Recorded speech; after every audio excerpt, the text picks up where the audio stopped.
কি সভা করলেন?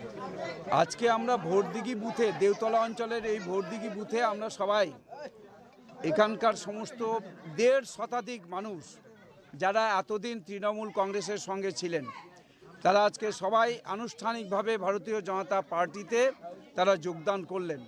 আজকে এই যোগদান পর্ব আমাদের এখানে অনুষ্ঠিত হয়েছে। আমরা এখানে খুবই খুশি।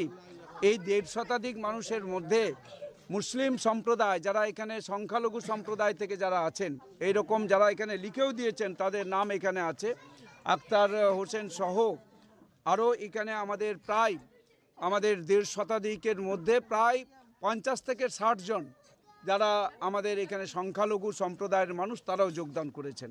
এটা আমাদের খুশির খবর যে আগামী দিনে আরও বেশ কিছু সংখ্যালঘু সম্প্রদায়ের মানুষ তারাও এই তৃণমূল কংগ্রেসের যে আজকে সারা রাজ্য জুড়ে যেভাবে নারী ধর্ষণ হচ্ছে, নারীদের তাদের সুরক্ষা নেই, অসুরক্ষিত, এখানকার বেকার যুবক যুবতীদের জন্য কোনো কাজ নেই, তারা আজকে বাইরে কাজ করতে যাচ্ছেন, অন্য জায়গাতে দাদন কাটতে যাচ্ছেন, এখান থেকে তারা যাচ্ছেন অন্য প্রদেশে, তারা সেখানে পরিযায়ী শ্রমিক হিসেবে সেখানে কাজ করতে যাচ্ছেন, নিজেদের রুটি রোজগারের জন্য তারা যাচ্ছেন নিজের পরিবারকে ছেড়ে।